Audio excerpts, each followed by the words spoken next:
I was listening to you a couple of nights ago, and you were talking to these people, and they were saying that Israel, the Jews, did not have the right to gain Israel from the Palestinians. And I was just saying, throughout history, the Jews have been persecuted, obviously from the Holocaust, and we were granted Israel as a result of this.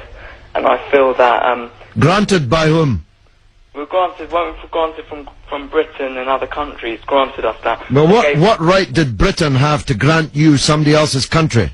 Well, it's due because we lost 6 million people. No. I'm not arguing about that. I'm going to come on to that.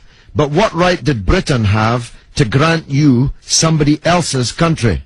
We had the right because we lost 6 million people and we did not have a home. Well, yeah, I'm going to ask you for a third time. What right did Britain have to grant you somebody else's country?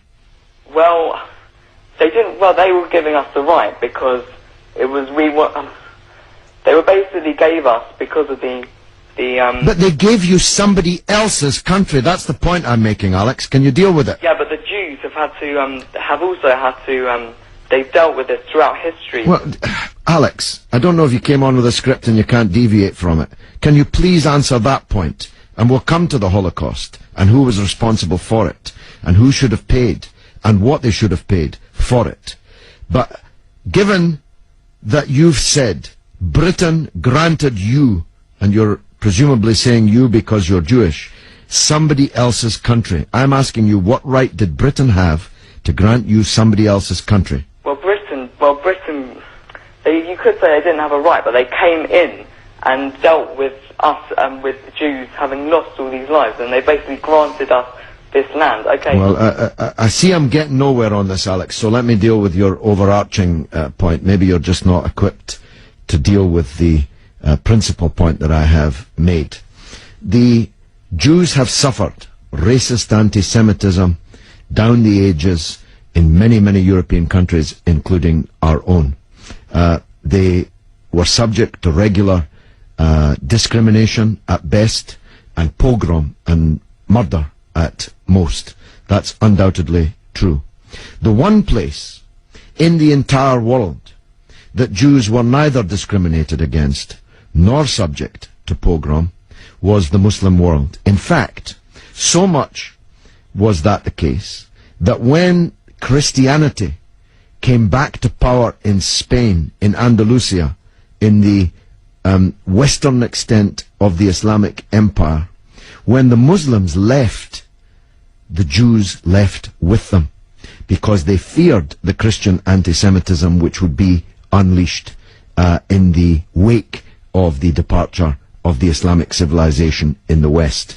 That's why so many Jews are to be found even today, and were to be found in profusion before the creation of the State of Israel, in countries like Morocco and along the North African coast, because under the protection of the Muslims, the Jews left Europe and went to live in North Africa.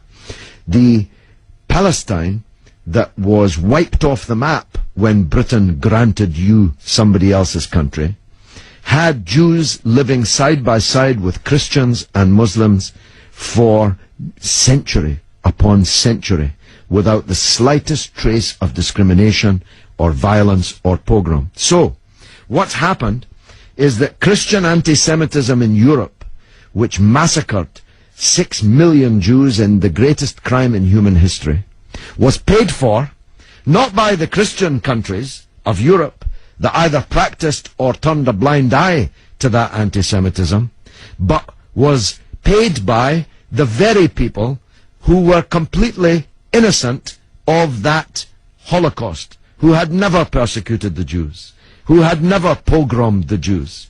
And that seems to me to add insult to the injury suffered by a people whose country was wiped off the map, who were dispersed into exile, to make way for a Zionist idea which was granted to European Jews, because these were the first settlers, granted to European Jews by Britain.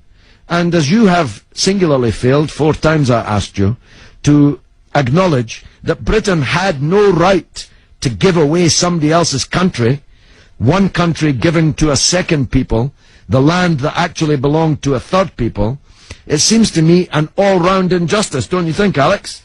Yeah, I agree that they didn't so much have the right, but they were stepping in after the Holocaust to grant it to the Jews. But it was It was long before the Holocaust that Britain stepped in.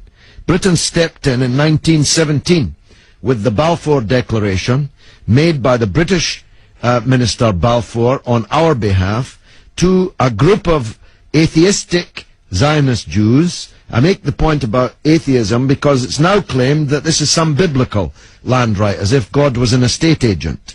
The men to whom Israel was promised were atheistic Jews. They were not only not speaking for all Jews, they represented at that time in 1917 a tiny proportion of the world's Jews. Most of the world's Jews supported communist or socialist parties and ideas at that time. The Zionists represented a tiny sliver of Jewish opinion at that time. Yet Balfour promised them the land which belonged to a third people, without consulting either the British or the world's Jews, and least of all, consulting the Palestinians. Okay, well, thanks very much for talking. Okay, Alex, thanks for listening, my friend.